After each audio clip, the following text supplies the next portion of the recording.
Fala pessoal, tudo bem? Hoje a gente está aqui na Guilmon, uma das maiores administradoras de São Paulo, e estamos aqui com o Gustavo, que é sócio fundador da empresa, que recebeu a gente aqui carinhosamente para fazer esse bate-papo, e vamos começar. Gustavo, a primeira pergunta é bem tranquila, é mais uma apresentação, você fala, sua profissão, quem é o Gustavo, como que vocês fundaram a Guilmon, fala um pouquinho desse processo, há quanto tempo vocês estão no mercado condominial. Tá bom. Bom dia a todos, é um prazer estar aqui com vocês, tá bom? E vou contar um pouquinho da nossa história.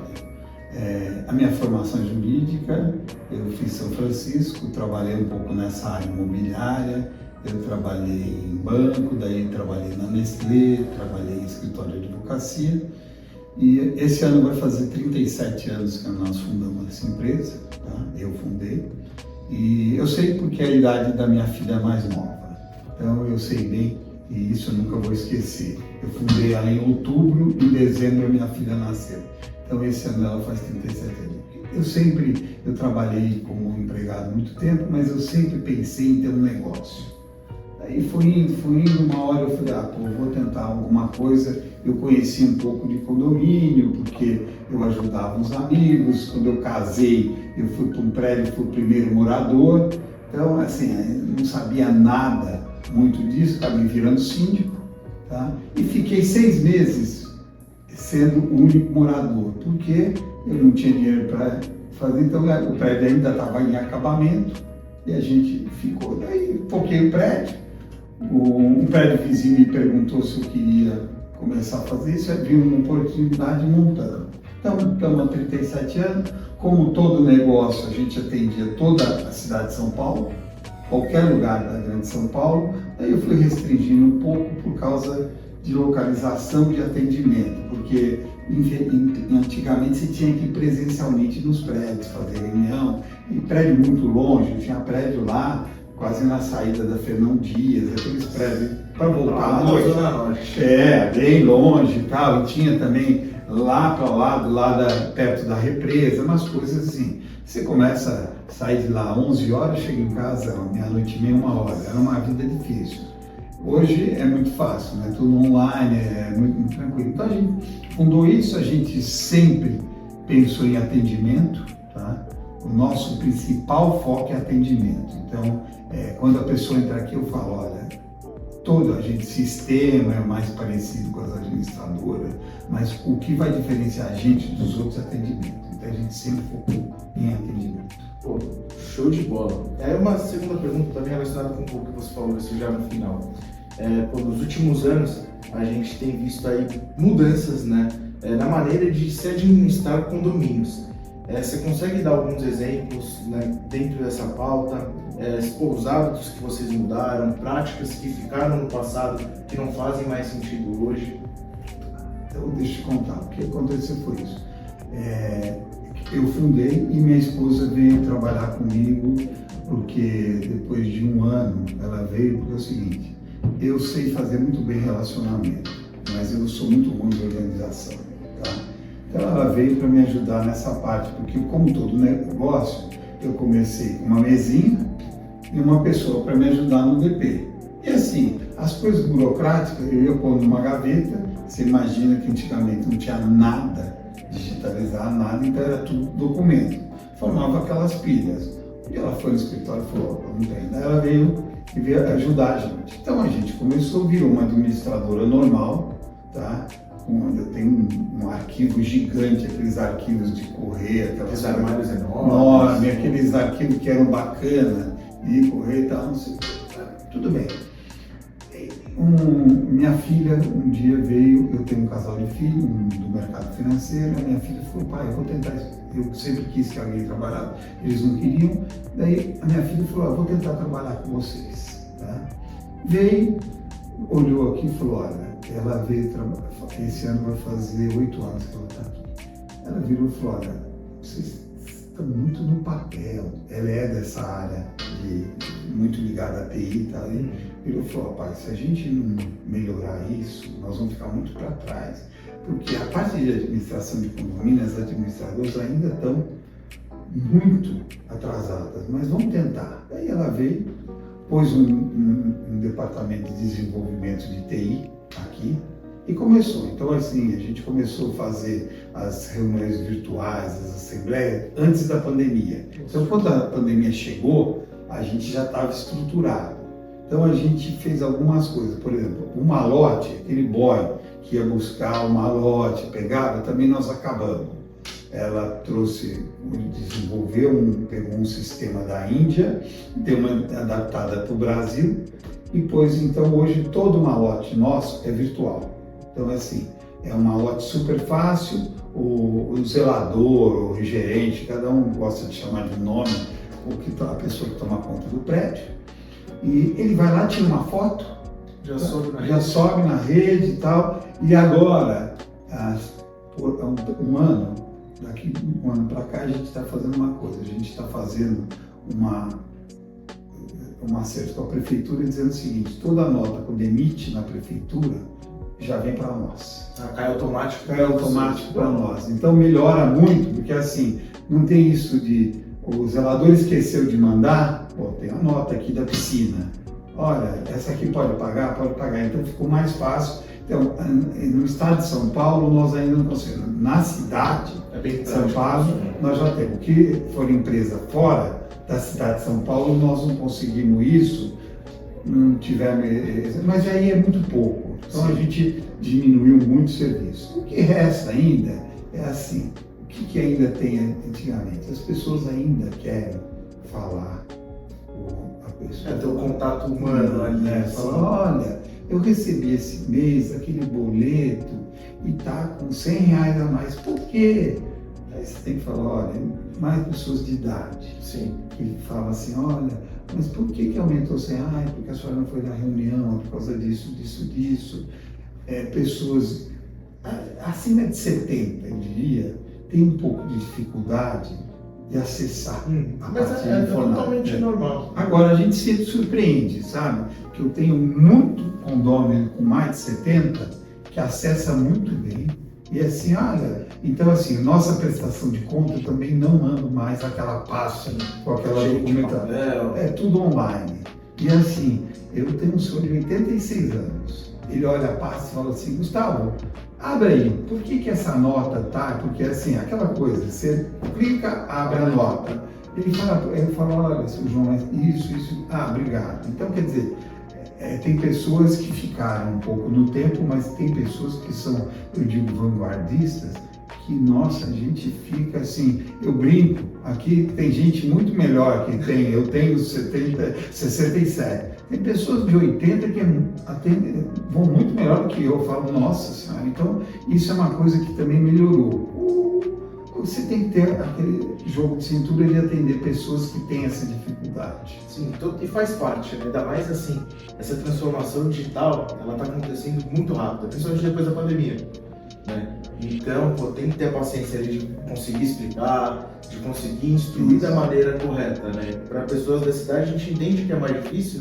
Imagina, às vezes pra gente assim, que é mais novo já é, para essas pessoas que estão vindo ali pela primeira vez, que são de uma outra época, de uma outra cabeça, é muito novo e é muito complicado, né?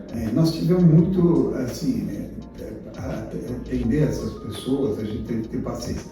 Uma coisa que a gente descobriu também, muita gente tinha muito medo de acessar isso. Falavam, mas quer dizer, será que esse dado é seguro, não é seguro? Você tem que provar para a pessoa que assim, olha, todo prédio a gente tem, quando pega o prédio, assina a Lei de Proteção de Dados, a LGPD, junto com o prédio, que a gente é responsável por todos os dados. Aí cria um outro problema, que às vezes o síndico chega para mim e fala, olha, eu quero a lista, o endereço de todo mundo. Eu falo, olha, para passar, eu preciso de autorização. Então, tudo tem seu lado bom, mas tem seu lado ruim. Sim. Mas é isso aí, todo mundo está aprendendo a viver.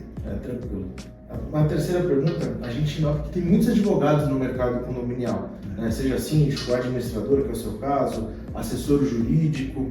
Você, por ser do meio, né, desse lado do direito, acha que a formação do advogado ajuda profissionais a quererem atuar no mercado condominial? Se sim, por quê? Então, eu acho que ajuda. Tá? Porque é o seguinte, o advogado, eu sempre brinco, é o seguinte, fora os advogados que são específico criminalista, ele tem uma visão do todo. Ele não é um cara que é assim. Então, essa visão do todo ajuda. E lê, porque é o seguinte, infelizmente aqui é assim, sai lei toda hora. Então é o seguinte, você tem que estar sempre atento, por exemplo. Vou te dar um exemplo, acabou de estar sendo sancionado um negócio para carro elétrico.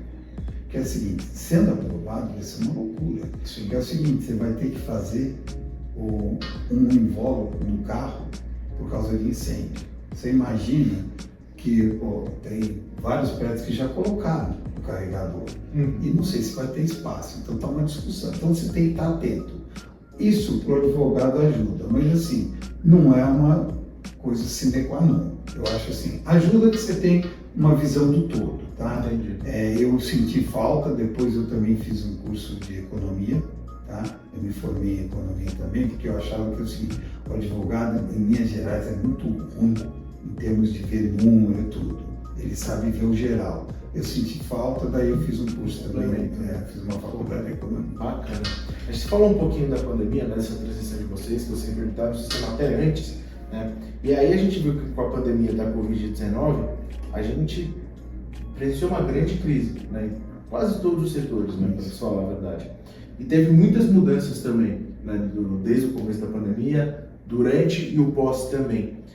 Você nota mudanças definitivas que a pandemia trouxe para sua administradora, né, ou para as administradoras de condomínio no geral, né, que tem até hoje? A parte de tecnologia nunca mais vai voltar. Isso só vai melhorar. Quer dizer, quem não for, eu brinco, tem administradoras muito boas, mas ainda estão no passado. Elas vão morrer.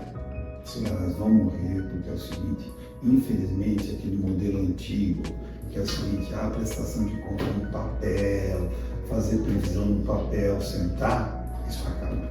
É o seguinte, a pandemia trouxe essa vantagem. As assembleias presenciais também, assim, talvez não vão acabar porque ainda existem pessoas que querem olhar no olho no olho. Mas é o seguinte, a gente vê por aqui, hoje, das nossas reuniões de assembleia, 90% são online, 10% presencial, sabe? É muito pouco, então quer dizer, isso é uma coisa que assim, você vai falar, vai acabar? Eu acho que vai acabar, mas vai demorar talvez 10, 15 anos, porque ainda tem aquela pessoa antiga que fala, pô, eu quero olhar, sabe? Ainda a pessoa fala, não, mas vamos fazer online. Mas sabe, doutor, eu gosto de olhar no olho das pessoas que falam, mas isso, como tudo, vai acabar. Então isso foi uma coisa que a pandemia trouxe, que não voltou mais. Chegou para ficar. Chegou para ficar. E quem não tiver adaptado a isso, não vai conseguir sobreviver. Não faz nem, porque hoje você tem todos esses programas que assim, a pessoa chega para você e fala, olha, eu queria saber como é que está a minha planilha de custo. Antigamente, você fazia a planilha de custo, demorava um dia, mandava para o cara. Hoje você aperta e fala, olha, financeiro, o que lançou hoje? Lançou mais isso. Em série. O cara te pede depois de 15 minutos, você manda para ele e fala, olha, o previsto realizado está aí na sua mão agora. O que a gente gastou? Então tá bom. Quer dizer, melhorou muito, é muito mais rápido. Ainda tem esse atendimento, porque as pessoas, esse presencial, porque a pessoa ainda quer por telefone, fala, olha, eu não entendi essa conta. Tá? Então, é assim, tem a administradora que ainda é inteirinha nesse sistema antigo, eu acho. E tem algumas que estão tentando ser inteirinha virtual, que também acho que é complicado. Essa mistura vai ter que ainda existir. Bacana. A gente sabe que engajamento em condomínio é um dos principais, se não um grande desafio, né, para quem administra, né? Como tornar os condomínios mais engajados, tentar trazê-los para o centro da administração condominial? Como fazer para eles se moverem mais? Isso é uma coisa que a gente tem um programa muito sério. Você pega assim, vamos dar um exemplo, um condomínio de 100 moradores. Você faz uma reunião, aparecem 8, 9.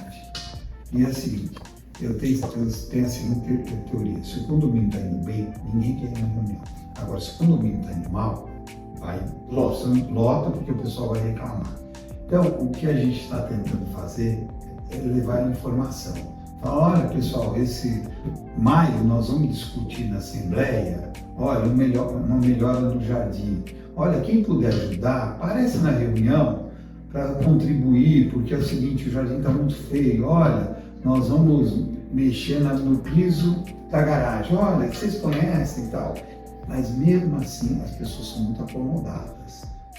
Eu brinco aqui com as meninas, porque assim, nós temos 68 funcionários, 62 são mulheres, tá? Porque mulher, eu vou contar para vocês que eu acho que mulher é muito mais engajada, ela é muito mais organizada que o homem, eu vejo por mim, né? Porque você faz as coisas e vai deixando em cima da mesa. Mulher é tudo certinho. Então a gente gosta. E eu brinco com as meninas, eu falo, olha, o que acontece assim, a gente precisa incentivar o condômino aí na reunião, mas é difícil, as pessoas são acomodadas, fala, porque a reunião mesmo online é à noite, né? Que é a hora, então você vai fazer reunião 7 horas, porque de dia, de manhã ninguém consegue, então vai fazer 7 horas da noite, 8 horas da noite. A pessoa chega em casa e fala, pô, o condomínio está embora, para que eu vou lá? Deixa ele lá. Isso é uma coisa, é uma dificuldade muito grande que as administradoras têm. Não é que é assim, a B ou C, o mercado no geral. Né? E aí você acha que, pô, às vezes é um trabalho meio que de parceria com o síndico, né, nesse momento, porque ele, por estar lá, na maioria das vezes fisicamente, é uma forma de atrair também as pessoas, né? Então acho que assim, não sei se vocês usam o síndico como um transmissor, né, um captador das pessoas aparecerem na Assembleia? Muito. A gente sempre diz o seguinte, o prédio vai bem, eu brinco, é um tripé. Se você tiver um bom síndico, um bom o zelador hoje não gosta mais de ser chamado de zelador, ele gosta de ser chamado de gerente predial e administrador. Se os três estiverem afinados, o prédio vai bem. Se tiver um desses que não está afinado, não vai bem. E você precisa muito do síndico para isso. Você tem que falar para o síndico, olha, a gente vai fazer uma campanha, por exemplo, a gente fez vários prédios agora a campanha da vacinação da gripe. Tá? Então a gente sempre fala, olha, no dia 20 agora de abril, a gente vai fazer a vacinação. E assim a gente consegue, como a gente faz em vários prédios, um preço razoável. Fala, olha, pessoal, por favor, vocês me mandem para a gente ter uma ideia se eu vou pedir 50 doses, 100 doses, 200 doses. E eu sempre mando a mais, porque chega como tudo, chega na hora, o cara fala, ai, mas eu esqueci, mas são mais 5 que nós queremos. Você também tem que isso, você dá prioridade para quem já se inscreveu. Mas também é muito chato, você chega lá e fala, puta, eu esqueci, vai lá, não tem? Então a gente tem uma parceria boa que a gente faz. Essas campanhas, a gente precisa muito do síndico e muito do zelador, porque o zelador encontra, o gerente encontra você e fala, pô, ó, não esquece, dia 20 vai ter a vacinação, hein? Das 8 da manhã até as 2 da tarde. Então tem que ter esse engajamento. Pô, bacana. E agora uma última pergunta, Gustavo. Você tem dicas, né, para dar para o pessoal que está começando a carreira nesse mercado, seja como síndico, administrador? Olha, eu acho o seguinte, é uma coisa que a gente tem, esse mercado está grande e atende todo mundo. Tá?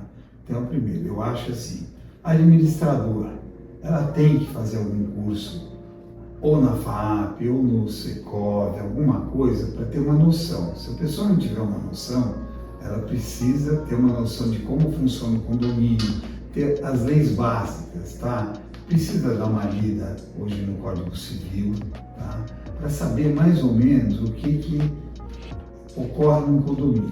Então, tudo bem. E daí, montar um negócio, que eu sempre digo o seguinte, você tem que montar um negócio e montar um negócio certinho.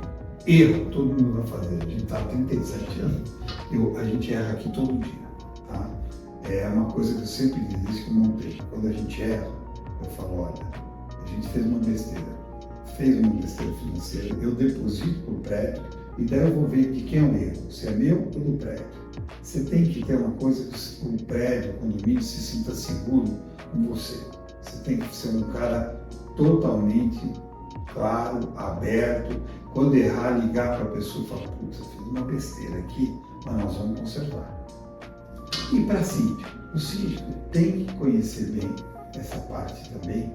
E é assim, mais uma vez, o síndico é o elo, ele que vai contar para o administrador, olha, nós estamos tendo que fazer uma reforma, então corta para mim.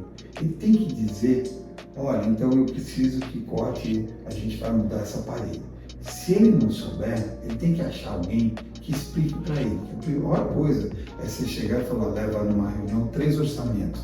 O cara olha e fala assim, não era nada disso. Então o síndico tem que ter isso e assim. Não ter medo, mais uma coisa, tem muito síndico que está começando agora e fala, pô, olha, eu não sei isso aqui, eu estou com medo de errar. Não tem medo, gente, é assim, quem presta serviço erra, tá? Eu fui numa palestra uma vez nos Estados Unidos, que foi uma coisa mais fantástica. A palestra era boa, mas em Miami, mas a palestra para mim, o que valeu foi o seguinte, o palestrante do Oliveira falou assim, puxou uma folha assim, pessoal, o que vocês veem aqui? Ficou olhando todo mundo. Nada. Quieto. Não, uma menina falou nada. Eu falei, tá bom. E agora? O que vocês veem? Um pontinho aqui. Ele falou, então, prestar serviço é isso. A vida inteira você presta um serviço assim. Quando você erra, o cara esquece que você está 10 anos prestando isso. Quando você erra, ele vê esse pontinho. Então você tem que mostrar logo onde está o erro, para a pessoa falar, pô, os caras ali estão me atendendo direito, não estão querendo me enganar. Você tem que ser muito claro, muito transparente. Eu falei, a palestra foi boa, mas eu falei, isso aqui eu nunca vou esquecer na vida. Sensacional. Porque eu falo, pô, você acha que é o seguinte, eu achei o cara, quando ele mostrou, ficou olhando com uma cara de burro, uma menina falou, é branco. Ele falou, isso, não tem nada, tá limpinho, né? Pegou a caneta e fez isso assim. Só que era uma caneta, fez um negócio. E agora? A gente está vendo esse ponto preto. Ele falou, então, prestar serviço. Continuar é isso. Pô, show de bola, Gustavo. Como quadro final, a gente tem aqui o nosso bate-bola. A gente dá 2 opções. Né? Você escolhe um ou outro. Né? E pode muretar aí 2 opções, tá? Assembleia virtual ou presencial? Virtual. Conta pool ou conta própria? Própria. Portaria terceirizada ou funcionário próprio? Misto. Misto. Porque é o seguinte, tem algumas coisas que funcionam, por exemplo, a virtual para um prédio gigante é muito complicado. Para prédios pequenos, a virtual funciona super bem. Brasil ou França? Brasil. Apesar de minha família ser francesa, meu pai nem naturalizado é. Mas. E a última decisiva, Palmeiras ou Corinthians? Nenhum dos dois. Eu sou São Paulino, pelo amor de Deus. Gustavo, muito obrigado. Eu que agradeço vocês, agradeço todo mundo. Muito obrigado pela oportunidade. E é um prazer, eu estou sempre à disposição. Assim, fazer reunião com vocês, essa bate-papo é um prazer, vocês são muito simpáticos. Pô, muito obrigado, Gustavo. Pessoal, muito obrigado também pelo tempo de vocês. Curtam o vídeo, compartilhem com os amigos, ativem o sininho e compartilhem as redes sociais da Estaiada e da Guilmont também, que a gente vai deixar aqui na descrição. Até a próxima! E a gente fica à disposição aí, que vocês precisarem, quem tiver dúvida, assim, ter cabelo branco tem algumas vantagens, né? Eu já conheço esse mercado há uns 40 anos, que muitos de vocês ainda nem tinham nascido.